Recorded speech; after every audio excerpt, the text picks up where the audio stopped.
Bapa kita yang kekal. Haleluya. Oh haleluya. Haleluya Tuhan, terima kasih sebab Engkau Bapa yang kekal, Bapa yang sangat baik, Bapa yang mengerti setiap isi hati kami, Bapa yang mengerti setiap keadaan kami, Bapa yang penuh kasih, yang selalu memberikan pengampunan, memberikan kesempatan, bahkan memberikan waktu bagi kami, agar kami selalu memperbaiki diri kami, semakin hari semakin indah di hadapan-Mu Tuhan. Terima kasih Tuhan, buat pujian penyembahan yang telah kami naikkan. Sebentar lagi kami akan mendengarkan firman-Mu. Biarlah Tuhan yang berbicara bagi kami. Engkau bungkus kami dengan darah-Mu Tuhan, supaya suasana surgawi, Roh Kudus yang menguasai akal dan pikiran kami, sehingga kebenaran-Mu Tuhan boleh mendapatkan tempat di hati kami, dan kami mau berdiam diri untuk mendengarkan firman-Mu. Terpujilah nama-Mu Bapa, dalam nama Yesus. Haleluya. Amin. Shalom. Silakan duduk Bapak Ibu Saudara. Shalom. Puji Tuhan, kita bersyukur di siang hari ini atas segala kebaikan Tuhan. Kita masih diberikan Tuhan kesempatan untuk boleh kita beribadah di hadapan Tuhan. Hari ini kita akan belajar dari firman Tuhan yang berkaitan dengan peristiwa itu, keadaan manusia. Kita lihat di dalam ayat 2 Timotius 3 ayat 1 sampai dengan ayat 9. 2 Timotius 3 ayat 1 sampai dengan ayat 9. Ayat ini sudah biasa ya kita perhatikan Alkitab kita. Saya akan bacakan buat kita Bapak Ibu Saudara, 2 Timotius 3 ayat 1 sampai 9. Keadaan manusia pada akhir zaman. Ketahuilah bahwa pada hari-hari terakhir akan datang masa yang sukar. Manusia akan mencintai dirinya sendiri dan menjadi hamba uang. Mereka akan membual dan menyombongkan diri. Mereka akan menjadi pemfitnah. Mereka akan berontak terhadap orang tua dan tidak tahu berterima kasih. Tidak mempedulikan agama, tidak tahu mengasihi, tidak mau berdamai, suka menjelekkan orang, tidak dapat mengekang diri, garang, tidak suka yang baik, suka mengkhianat, tidak berpikir panjang, berlagak tahu, lebih menuruti hawa nafsu daripada menuruti Allah. Secara lahiriah mereka menjalankan ibadah mereka, tetapi pada hakikatnya mereka memungkiri kekuatannya. Jauhilah mereka itu, sebab di antara mereka terdapat orang-orang yang menyeludup ke rumah orang lain dan menjerat perempuan-perempuan lemah yang syarat dengan dosa dan dikuasai oleh berbagai-bagai nafsu. Walaupun selalu ingin diajar, namun tidak pernah dapat mengenal kebenaran. Sama seperti Yanes dan Yabres menentang Musa, demikian juga mereka menentang kebenaran. Akal mereka bobrok dan iman mereka tidak tahan uji. Tetapi sudah pasti mereka tidak akan lebih maju, karena mereka seperti dalam hal Yanes dan Yabres, kebodohan mereka pun akan nyata bagi semua orang. Demikian bunyi firman Tuhan. Nah Bapak Ibu Saudara yang dikasih Tuhan, dikatakan tadi bahwa keadaan manusia di akhir zaman ini akan semakin hari akan semakin menyatakan ya kebobrokannya bagi orang-orang yang tidak mengenal atau tidak setia atau tidak sungguh-sungguh kepada Tuhan. Tetapi kalau kita lihat di dalam ayat 1 tadi, bagi orang-orang yang setia, yang percaya kepada Tuhan, akan mengalami penderitaan dan kesulitan.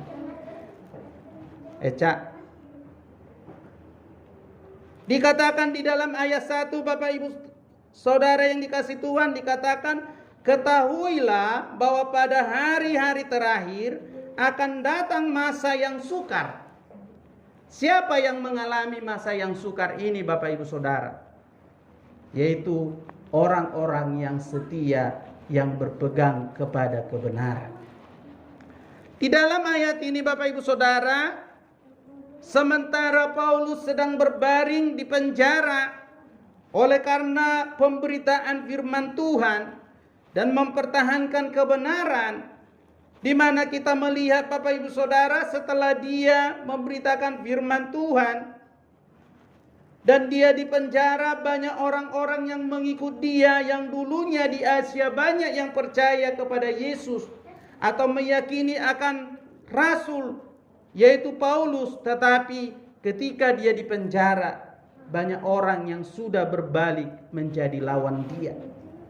Tetapi Bapak Ibu Saudara, kita melihat di sini, sekalipun keadaan itu, Paulus memiliki kerinduan, Paulus memiliki suatu keinginan agar semua orang-orang yang setia, orang-orang yang percaya dalam hal ini, khususnya anak rohaninya Timotius, supaya tidak menyimpang ataupun tidak tawar hati, supaya Timotius tetap kokoh, tetap di dalam pendiriannya, di dalam memberitakan Injil, di dalam kebenaran yang sejati, di dalam kesungguhan yang benar-benar, sekalipun keadaannya semakin sulit. Nah Bapak Ibu Saudara, kalau kita melihat ayat ini, dikatakan tadi bahwa ketahuilah pada hari-hari terakhir akan datang masa yang sukar. Artinya Paulus menekankan kepada Timotius bahwa keadaan yang sukar ini adalah suatu masa yang telah diketahui oleh anak-anak Tuhan. Jadi Paulus di sini hanya mengingatkan supaya Timotius dan orang-orang yang setia, yang percaya kepada kebenaran yang sungguh-sungguh, supaya mereka sadar bahwa keadaan akhir zaman bukan semakin indah atau bukan semakin enak dialami oleh anak-anak Tuhan. Bapak Ibu Saudara, di dalam ayat 1 dan 2 dikatakan bahwa orang yang berdiri atas kebenaran Injil akan mengalami kesukaran. Orang yang setia, orang yang berdiri atas kebenaran akan mengalami kesukaran. Kesukaran dalam bahasa aslinya Bapak Ibu Saudara diibaratkan semacam ombak yang besar yang menghantam kehidupan kita, yang menghantam kerohanian kita. Bahkan di dalam ayat ini kata yang dipakai ketika di dalam Matius 8 ayat 28, di mana pada waktu itu ada seorang yang gila, yang dirantai, yang digandara, yang dikuasai oleh iblis, maka menggunakan kata yang sama, yang berarti Bapak Ibu Saudara, keadaan itu adalah sangat mencekam. Kesukaran yang dialami oleh anak-anak Tuhan di dalam ayat ini berbicara tentang kesukaran yang sangat boleh dikatakan mencekam, yang sangat luar biasa, yang menyiksa fisik dan mental kita. Di mana dikatakan bahwa di akhir zaman, di dalam ayat ini dari bahasa aslinya berarti anak-anak Tuhan, orang-orang yang setia akan menghadapi suatu peristiwa yang ganas, yang berbahaya, penuh dengan ancaman. Ini mengingatkan kita Bapak Ibu Saudara supaya kita bersiap, supaya kita mempersiapkan iman kita, supaya kita mempersiapkan kerohanian kita Bapak Ibu Saudara. Karena di depan kita dan saat ini juga telah terjadi suatu peristiwa yang sangat memberatkan, yang sangat sukar bagi saya dan saudara. Maka dalam bahasa aslinya itu Bapak Ibu Saudara, kesukaran itu merupakan ciri atau akhir zaman yang akan berlalu. Kesukaran itu bukan akan terjadi, tetapi di dalam ayat ini adalah merupakan ciri akhir zaman yang sudah telah terjadi karena kita sudah berada di dalam akhir zaman. Kenapa Bapak Ibu Saudara? Karena anak-anak Tuhan sangat sukar untuk mempertahankan kebenaran di keadaan sekarang. Maka di dalam ayat ini Paulus menggambarkan kesukaran itu bagaikan momok yang sangat menakutkan, bagaikan momok yang sangat mengganaskan Bapak Ibu Saudara, bagaikan binatang buas yang siap menerkam. Bahkan dikatakan bagaikan ombak badai yang siap untuk menghantam perahu kita. Karena apa Bapak Ibu Saudara? Ketika saya dan saudara sudah berjalan masuk ke dalam layar pelabuhan kita, kita sudah mulai berlayar, ketahuilah samudra yang kita hadapi akan didatangi oleh badai tofan yang siap sedia untuk menghantam perahu saya dan saudara. Maka di sini Paulus mengingatkan kepada Timotius, sadar kamu Timotius, sadar kamu anak-anak Tuhan, bahwa zaman sekarang bukanlah zaman yang enak, zaman sekarang bukanlah zaman yang indah, zaman sekarang bukanlah zaman yang seperti dikatakan oleh dunia ini. Semakin indah, semakin enak dan lain sebagainya. Tapi Paulus mengingatkan saya dan saudara, keadaan akhir zaman adalah keadaan yang sukar. Sukar karena apa Bapak Ibu Saudara? Karena kita harus berdiri, berada di tengah-tengah orang-orang yang sudah bengkok hatinya. Di tengah-tengah orang-orang yang mencintai dirinya sendiri. Di tengah-tengah orang-orang yang mencintai uang segala-galanya. Di tengah-tengah orang-orang yang menganggap agama itu adalah biasa-biasa. Kita akan mendengar Bapak Ibu Saudara, oh Bapak Sianu nggak usah terlalu rohani. Oh Bapak Sianu sesekali bolehlah ikut saya, sesekali ke sana dan lain sebagainya. Dan kita melihat Bapak Ibu Saudara, manusia akhir zaman pun mereka beribadah. Manusia akhir zaman pun mereka peduli kepada agama. Manusia akhir zaman pun di dalam ayat ini mereka menjalankan ibadahnya. Tetapi yang membedakan Bapak Ibu Saudara adalah bagaimana ibadah kita, agama kita membuat saya dan saudara bertumbuh semakin dekat dengan Tuhan. Dikatakan tadi Bapak Ibu Saudara bahwa keadaan zaman, keadaan yang telah terjadi adalah hal yang sangat sukar bagi orang-orang yang berdiri di dalam kebenaran. Tetapi bagi orang-orang yang tidak berdiri dalam kebenaran, zaman ini adalah zaman biasa-biasa. Bapak Ibu Saudara, di dalam ayat ini Paulus juga menekankan bahwa kepada Timotius bahwa kesukaran itu merupakannya hal yang harus dialami oleh anak-anak Tuhan. Bahkan di dalam bahasa aslinya, kalau menggunakan tensesnya Bapak Ibu Saudara, mengingatkan Timotius dan anak-anak Tuhan supaya mereka jangan menganggap bahwa kesusahan itu akan berlalu. Tetapi dikatakan kesusahan itu akan terus menerus. Oleh karena itu kita perlu bersiap, perlu benar-benar sungguh-sungguh, perlu benar-benar Bapak Ibu Saudara makin hari makin mendekatkan diri kepada Tuhan. Dalam hal ini Bapak Ibu Saudara, Alkitab bukan menakut-nakuti kita, tetapi ini adalah keadaan zaman. Kita melihat tadi peristiwa itu, tidak lagi takut orang untuk memamerkan suatu yang dianggap suatu budaya atau seni, yang dianggap itu sebagai kebenaran, yang seolah-olah oh itu biasa.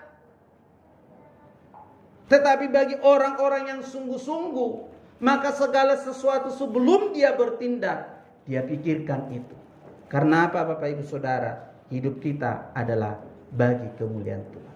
Kalau kita tanya Bapak Ibu Saudara, apakah kejadian tadi atau pentasnya itu memuliakan nama Tuhan? Tentu saja kita bisa menilai Bapak Ibu Saudara. Sekalipun apa kemungkinan itu peristiwa kemungkinan atau memang benar-benar teguran Tuhan, hanya Tuhan yang tahu. Tetapi itu fakta bahwa keadaan akhir zaman tidak lagi sungkan, tidak lagi orang Bapak Ibu Saudara tidak peduli lagi mau dia menabrak agama, menabrak keyakinan, bahkan menabrak eksistensi ketuhanan, tidak lagi ditakuti di zaman sekarang. Maka dikatakan Bapak Ibu Saudara bahwa keadaan sekarang adalah keadaan yang sukar. Matthew Henry mengatakan akan datang masa yang sukar sebab baik orang Yahudi maupun orang yang berasal dari bangsa-bangsa lain akan bergabung bersama-sama untuk menghancurkan kekristenan yang sejati. Tetapi ia akan berkata, akan datang masa yang sukar, sebab orang-orang yang tampak secara lahiriah menjalankan ibadah mereka ternyata adalah orang-orang yang bobrok dan jahat dan menimbulkan banyak kerusakan terhadap jemaat. Dua pengkhianat di dalam benteng dapat mengakibatkan lebih banyak kerugian daripada 2.000 orang-orang pengepung yang berada di luar. Bapak Ibu Saudara, yang menghancurkan iman kita, menghancurkan kekristenan yang sesungguhnya bukanlah hal yang dari luar, tetapi bagaimana orang-orang yang tadi, yang sungguh-sungguh, yang seolah-olah mereka menjalankan ibadahnya. Mereka datang ke dalam perkumpulan, mereka ikut dengan orang-orang yang sejati, orang-orang yang sungguh-sungguh, tetapi yang pada hakikatnya mereka tidak mengalami sebuah perubahan. Bapak Ibu Saudara, dikatakan kesukaran akan datang sebab orang-orang menjadi jahat. Di dalam ayat ini Matthew Henry mengatakan dosa yang membuat masa-masa itu menjadi sukar ketika kebusukan tingkah laku dan kerusakan tabiat terjadi di tubuh. Karena apa? Orang akan bilang di zaman sekarang, oh itu mah biasa. Bapak Ibu Saudara yang dikasih Tuhan, kita memperhatikan di dalam ayat yang kedua dikatakan bagaimana tabiat manusia itu atau karakter manusia itu. Di dalam ayat yang kedua, manusia akan mencintai dirinya sendiri dan menjadi hamba uang. Bagi dunia itu biasa. Bagi dunia itu hal yang biasa. Tetapi bagi anak-anak Tuhan, bahwa mencintai diri dan menjadi hamba uang itu adalah bertentangan dengan kebenaran. Bapak Ibu Saudara, orang nanti akan semakin berlomba. Bahkan sudah ada menganggap begini, bagaimana mungkin kamu bisa mencintai orang lain kalau kamu tidak mencintai diri? Kata yang dipakai di sini Bapak Ibu Saudara adalah semua menggunakan kata kasih atau phileo dalam bahasa aslinya. Artinya Bapak Ibu Saudara, ketika di akhir zaman banyak orang akan semakin mencintai dirinya sendiri melebihi cintanya kepada Tuhan. Maka orang yang cinta akan dirinya dan menjadi hamba uang, maka sifatnya menjadi sombong. Dikatakan dia akan menyombongkan diri, mereka menjadi pemfitnah, mereka akan berontak terhadap orang tua dan tidak tahu berterima kasih, tidak mempedulikan agama. Inilah tabiat-tabiat orang-orang yang mencintai dirinya.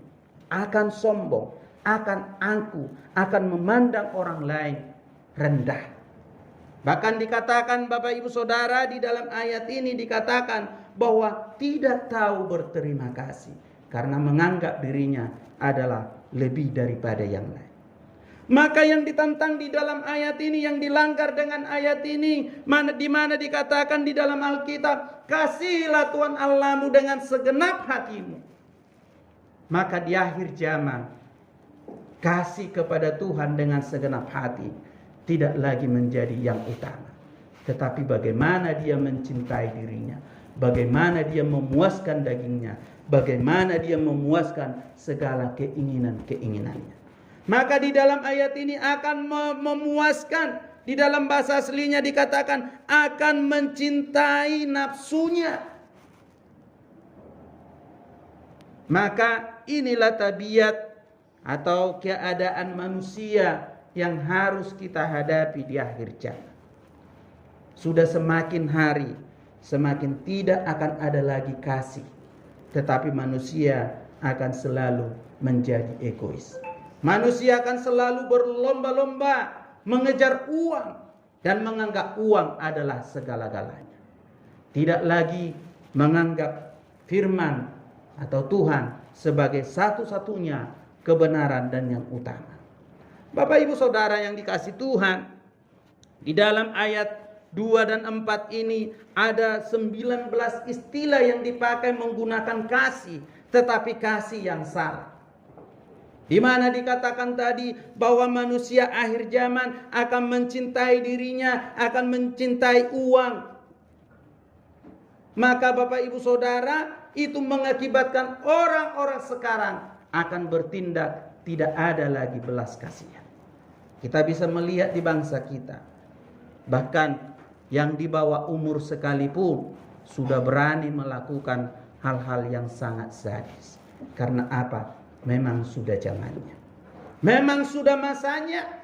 Memang itu adalah kegenapan dari Alkitab. Tetapi bagaimana saya dan saudara sebagai orang yang percaya akan selalu sungguh-sungguh mengasihi Tuhan. Maka di dalam Matius 22 ayat 37 Yesus berkata, kasihilah Tuhan Allahmu dengan segenap hatimu dan dengan segenap jiwamu dan dengan segenap akal budimu. Maka di akhir zaman ini merupakan hal yang sudah dilanggar atau tidak lagi dianggap hal yang utama. Bahkan di dalam Markus 12 ayat 30 dikatakan, kasihilah Tuhan Allahmu dengan segenap hatimu dan dengan segenap jiwamu. Lalu ayat yang berikutnya yang berkaitan dengan itu Bapak Ibu Saudara, atau hukum yang kedua yang sama dengan itu, Yesus katakan, kasihilah sesamamu manusia seperti dirimu sendiri. Di akhir zaman kasih akan semakin menipis. Maka Bapak Ibu Saudara, dikatakan tadi, kita akan mengalami kesulitan, kita akan mengalami kesukaran karena kita berada di tengah-tengah manusia-manusia yang mencintai dirinya, yang mencintai uang, yang tidak lagi mau peduli dengan agama, tidak mau peduli dengan Tuhan, tetapi menganggap dirinya yang lebih hebat dan lebih utama daripada segala-galanya.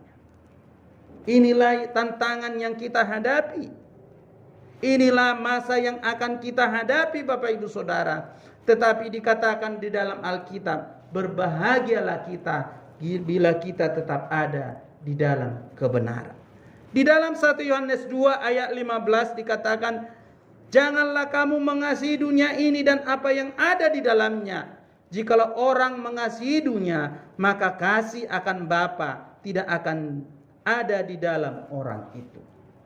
Maka Bapak Ibu Saudara, dunia ini boleh kita tinggal di tengah-tengah dunia ini, boleh kita bergaul dengan apa yang ada di sekitar kita, tetapi di dalam Alkitab dikatakan jangan sampai kita mengasihinya, jangan sampai kita mencintainya dan apa yang ada di dalam dunia ini, karena ketika kita memberikan kasih hati kita, cinta kita kepada dunia ini, maka kita tidak akan mungkin dapat mengasihi, mencintai Bapa kita di surga. Dan Yesus berkata, Bapak Ibu Saudara, seseorang tidak akan dapat berdiri di dua Tuhan. Ketika dia mencintai atau menghambakan diri kepada Mamon, dia akan menyangkal diri atau akan mengkhianati Tuhan yang satu, yaitu Bapa kita di surga. Maka di dalam ayat ini dikatakan Bapak Ibu Saudara bahwa di akhir zaman kita akan melihat, akan menemukan, akan berjumpa dengan orang-orang yang seperti ini. Apa yang dikatakan di dalam ayat 6? Oleh sebab itu jauhilah. Kita harus selalu menjauhkan diri. Kita tidak boleh bergaul atau duduk sama-sama. Tetapi kita harus Bapak Ibu Saudara tetap berdiri di dalam kebenaran. Bapak Ibu Saudara, membicarakan kejelekan orang lain hari-hari ini itu mah sudah dianggap biasa. Ya, tetapi bagi anak-anak Tuhan, bagi orang-orang percaya, jangan sampai kita ikut terlibat atau terjerumus di dalamnya. Kita melihat mungkin di tetangga atau dimanapun Bapak Ibu Saudara, ya, mengumbar sesuatu, baik itu hawa nafsu dan lain sebagainya, tidak mempedulikan atau menghina orang lain, itu sudah dianggap biasa. Tetapi bagi anak-anak Tuhan, itu adalah hal yang tidak boleh kita lakukan. Di dalam ayat 16, 1 Yohanes 2 ayat 16 dikatakan, sebab semua yang ada di dalam dunia, yaitu keinginan daging, keinginan mata, serta keangkuhan hidup, bukan berasal dari Bapa, melainkan dari dunia. Dan dunia ini sedang lenyap dengan keinginannya, tetapi orang yang melakukan kehendak Allah Bapa akan tetap hidup di dalam kekekalan. Bapak Ibu Saudara, Bapak Ibu Saudara, dikatakan dunia ini sedang menuju kebinasaannya. Maka saya dan saudara, orang yang benar-benar berdiri dalam kebenaran, tidak ikut, bahkan kita harus menjauhkan diri daripada kelakuan-kelakuan atau orang-orang yang seperti itu. Yang ketiga, Bapak Ibu Saudara, di dalam ayat 5 dikatakan, ayat 5 Bapak Ibu Saudara, secara lahiriah mereka menjalankan ibadah mereka, tetapi pada hakikatnya mereka memungkiri kekuatannya. Jauhilah mereka itu. Siapa yang kita jauhi tadi? Dari ayat 2 sampai ayat 6 sampai ayat 9. Terutama dikatakan orang-orang yang menjalankan ibadahnya secara lahiriah. Beribadah kepada Tuhan tetapi tidak mengalami secara lahiriah. Artinya apa Bapak Ibu Saudara? Akan kita bertemu dengan orang-orang yang tidak mengalami kelahirbaruan di dalam mengikut Tuhan. Yesus katakan di dalam Yohanes 3 bahwa barang siapa tidak dilahirkan kembali, dia tidak akan dapat melihat kerajaan Allah. Akan banyak orang-orang yang datang beribadah, tetapi Bapak Ibu Saudara tidak mengalami perjumpaan secara pribadi dengan Tuhan. Sehingga hidupnya tidak mengalami perubahan, tidak mengalami kelahirbaruan. Mereka hanya menjalankan ibadahnya, menjalankan agamanya sesuai dengan tuntutan-tuntutan lahiriah. Tetapi bagi orang-orang yang lahir baru, orang-orang yang sungguh-sungguh mengasihi Tuhan, Bapak Ibu Saudara, kita menyembah Tuhan di dalam roh dan kebenaran. Sama Bapak Ibu Saudara, sama-sama tepuk tangan, sama-sama menaikkan haleluya puji Tuhan, dan sama-sama Bapak Ibu Saudara, mungkin semua kewajiban atau apapun, persembahan dan lain sebagainya dijalankan semuanya, tapi yang membedakan adalah tidak ada kelahirbaruan dalam hidupnya. Dari mana kita lihat Bapak Ibu Saudara? Orang yang bertobat itu tentu akan kelihatan buahnya. Maka dikatakan di akhir zaman kita akan berjumpa dengan orang-orang yang seperti ini. Maka di dalam ayat 5 bahwa secara lahiriah mereka menjalani ibadah, tetapi mereka memungkiri kekuatannya. Artinya Bapak Ibu Saudara, mereka menjalankan ibadahnya, tetapi kekuatan ibadah itu, makna ibadah itu, makna percaya kepada Tuhan itu tidak ada nyata di dalam hidupnya. Maka Bapak Ibu Saudara, inilah keadaan manusia di akhir zaman. Orang-orang mencintai dirinya dan mencintai uang, maka kelakuannya akan sombong dan lain sebagainya. Kalau kita uraikan ada 18 karakter orang-orang di akhir zaman ini. Karena baik akal maupun suara hati mereka menjadi najis. Ayat 16 dikatakan, mereka mengaku mengenal Allah, tetapi dengan perbuatan mereka menyangkal Dia. Mereka keji dan durhaka dan tidak sanggup berbuat sesuatu yang baik. Inilah karakter, inilah tanda, inilah orang-orang Bapak Ibu Saudara. Di akhir zaman kita menemukan orang-orang ini. Mereka beribadah, mereka mengikuti ibadah, tapi dikatakan secara lahiriah. Maka di dalam Titus dikatakan mereka mengaku mengenal Allah, tetapi apa Bapak Ibu Saudara? Mereka menyangkal Dia dari perbuatan-perbuatannya. Jangan sampai kita menjadi orang Kristen, kita mengaku orang-orang yang mengenal Tuhan, tetapi kelakuan kita, perbuatan kita justru menyangkal tentang ekstensi Tuhan dalam hidup kita. Maka itulah yang diingatkan oleh Paulus kepada Timotius dan gereja yang dilayani oleh Titus dan Timotius, Bapak Ibu Saudara, supaya semua anak-anak Tuhan, semua orang-orang yang percaya kepada Tuhan, jangan sampai berbalik dan jangan sampai ikut arus dunia ini, Bapak Ibu Saudara. Dikatakan tadi, mereka mengaku mengenal Allah, tetapi dengan perbuatan mereka menyangkal Dia Mereka keji dan durhaka dan tidak sanggup berbuat sesuatu yang baik. Bapak Ibu Saudara, dikatakan ketika secara lahiriah mereka tetap menjalankan ibadah mereka, walaupun mereka hal-hal seperti tersebut di atas mereka dipanggil dengan menggunakan nama Kristen, dibaptis dalam iman Kristen dan menunjukkan sikap layak orang-orang beragama.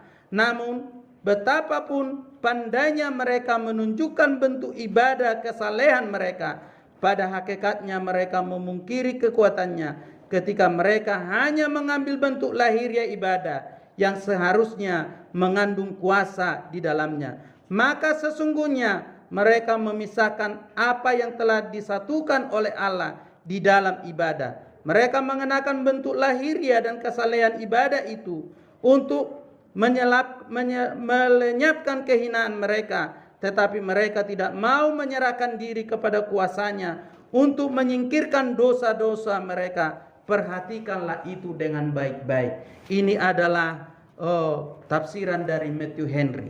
Dia mengatakan, Bapak Ibu Saudara, mereka ikut dibaptis dengan nama Kristen. Mereka melakukan apapun seperti yang dilakukan oleh orang-orang Kristen yang sesungguhnya.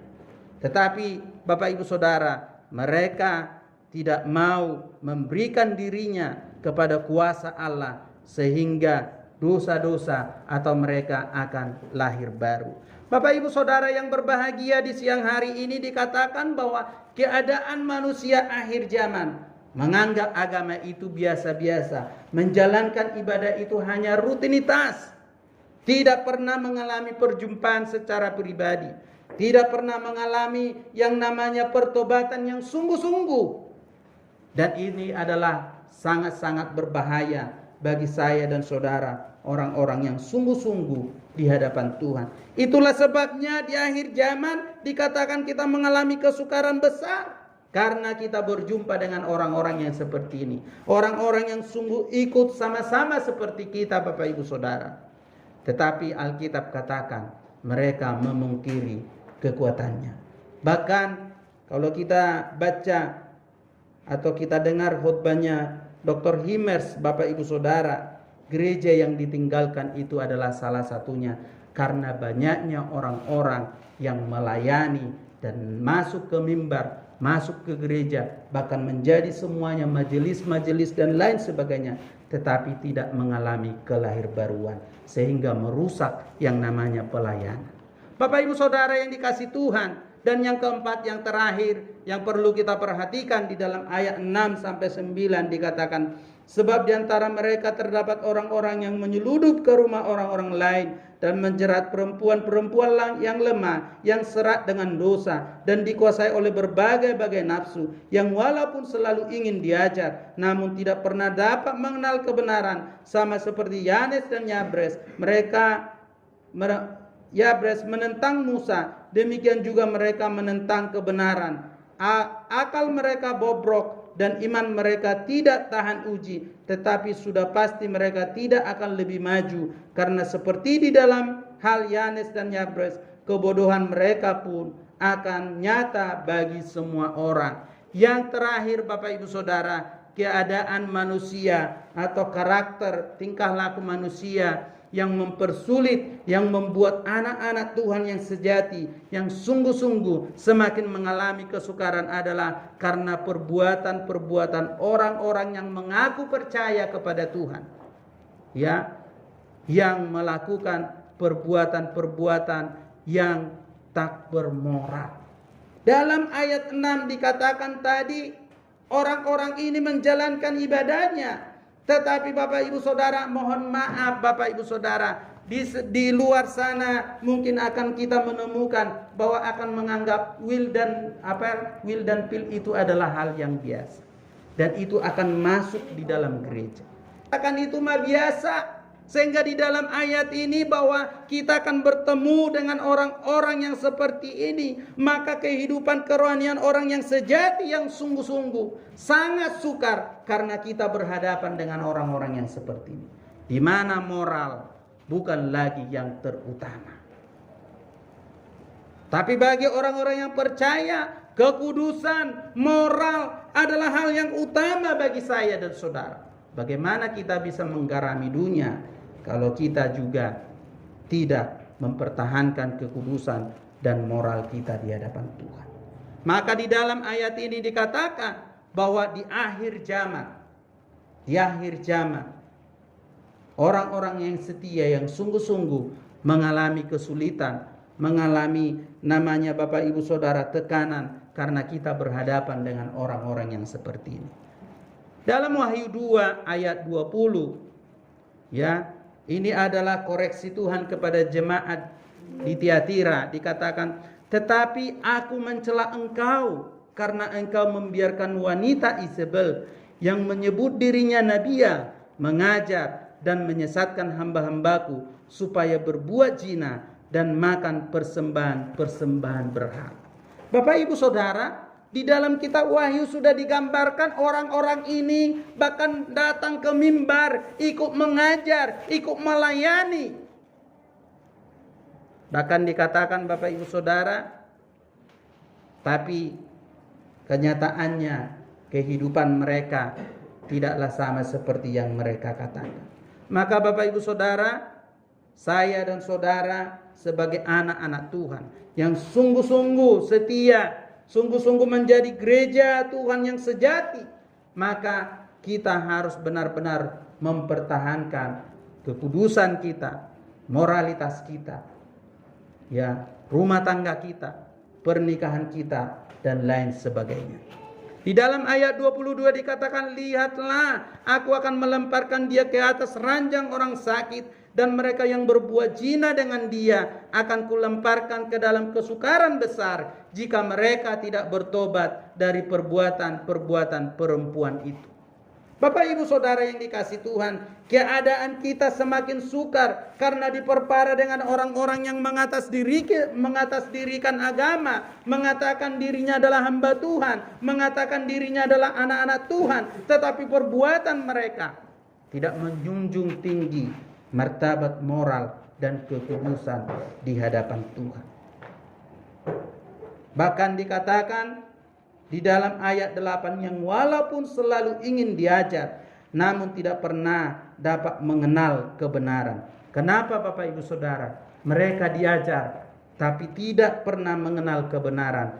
Karena Bapak Ibu Saudara, di hati mereka tidak mau menyerahkan diri sepenuhnya kepada Tuhan.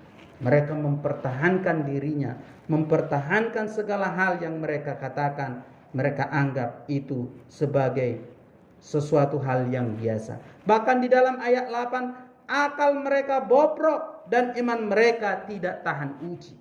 Mereka juga memiliki iman, sama seperti saya dan saudara. Tetapi ketika ada godaan, ada masalah, ketika ada berhadapan dengan orang-orang yang duduk dengan orang-orang pencemooh, dia ikut menjadi pencemooh. Ketika dia duduk berhadapan dengan orang fasik, dia ikut dengan menjadi orang fasik. Artinya Bapak Ibu Saudara tidak jelas identitasnya.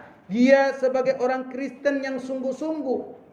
Tapi Bapak Ibu Saudara, saya dan saudara di dalam Alkitab ini diingatkan kembali supaya kita sungguh-sungguh semakin hari mengoreksi hidup kita, supaya apa Bapak Ibu Saudara? Iman percaya kita, bahkan di dalam Alkitab, supaya kita sama-sama ikut memerintah bersama-sama dengan Dia. Sebagai ayat terakhir di dalam Amsal 4 ayat 13 dikatakan sampai dengan ayat 19, teguhlah pada ajaran ini, jangan membiarkannya. Jagalah ia karena ia adalah hidupmu. Jangan memasuki jalan orang fasik dan jangan berjalan di jalan para penjahat. Hindarilah itu. Jangan menempuhnya. Berbaliklah daripadanya dan lewati terus. Sebab mereka tidak dapat tidur kecuali mereka sudah berbuat jahat. Kantong mereka hilang kecuali mereka sudah membuat seseorang terjatuh. Sebab mereka makan roti kefasikan dan minum anggur kekejaman. Namun jalan orang benar bagaikan cahaya fajar yang bersinar semakin terang dan benderang hingga tengah hari. Jalan orang fasik bagaikan kegelapan kelam.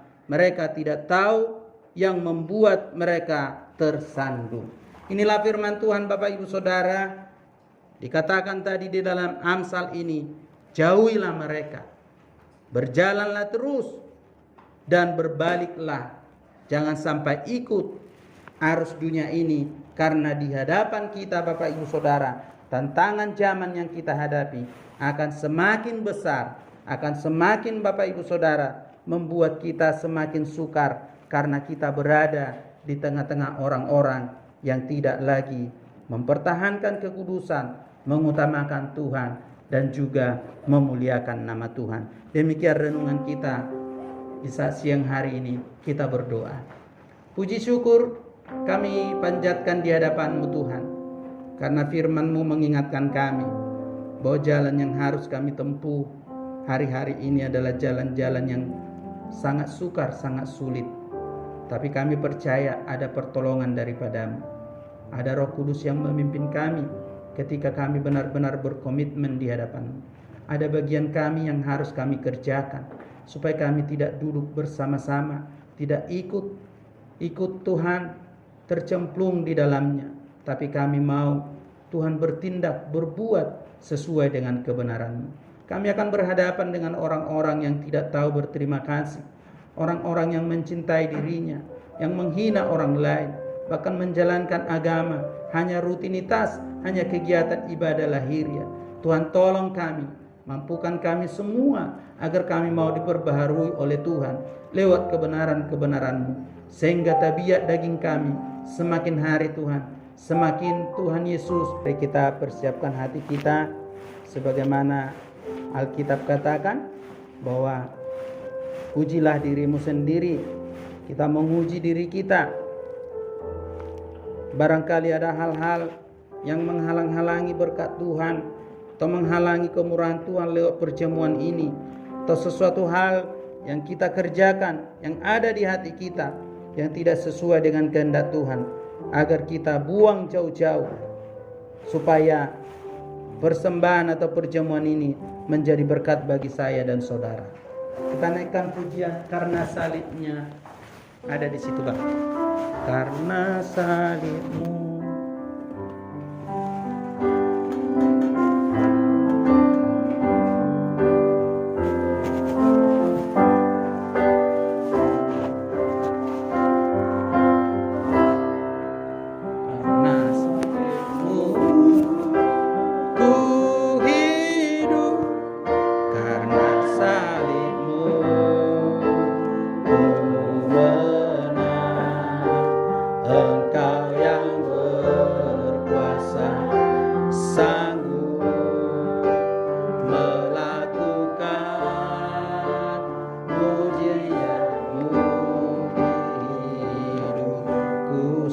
dari awal kita naikkan pujian ini.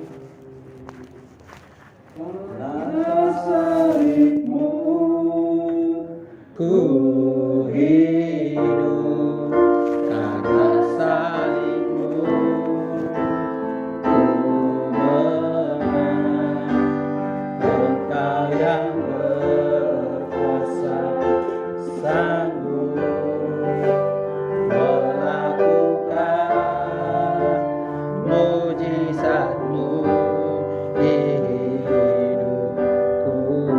Bapak Ibu Saudara yang dikasihi Tuhan, hari ini kita telah menerima anggur dan juga roti sebagai lambang dan tubuh Kristus Yesus dan darah Yesus yang tercurah di kayu salib yang mengampuni segala dosa dan pelanggaran kita. Mari kita angkat roti lebih tinggi di atas kepala kita Bapak Ibu Saudara. Sebelum kita memakan roti ini, mari kita Bapak Ibu Saudara berdoa dalam hati kita, supaya Tuhan membersihkan, menyucikan segala hati nurani kita, sehingga roti ini menjadi berkat bagi saya dan saudara. Dan dengarkanlah firman Tuhan. Sebab apa yang telah kuteruskan kepadamu telah aku terima dari Tuhan, yaitu bahwa Tuhan Yesus pada malam waktu ia diserahkan mengambil roti, dan sesudah itu ia mengucap syukur atasnya. Ia memecah-mecahkannya dan berkata, inilah tubuhku yang diserahkan bagi kamu, perbuatlah ini menjadi peringatan akan aku. Mari kita makan dalam nama Yesus.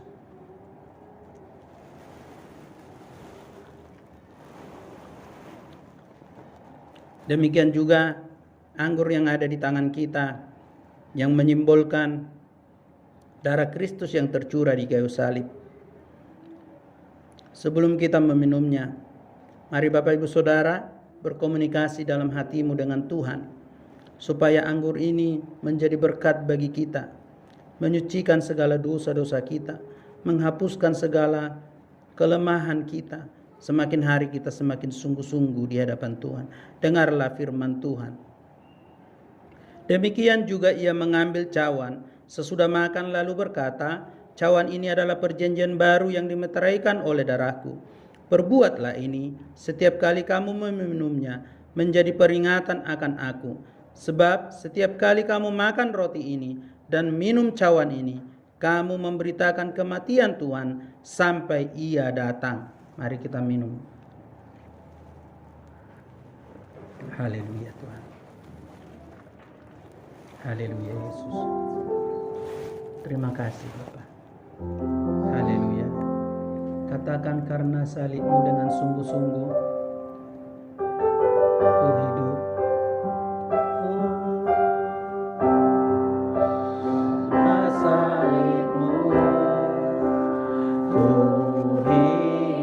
Karena salibmu.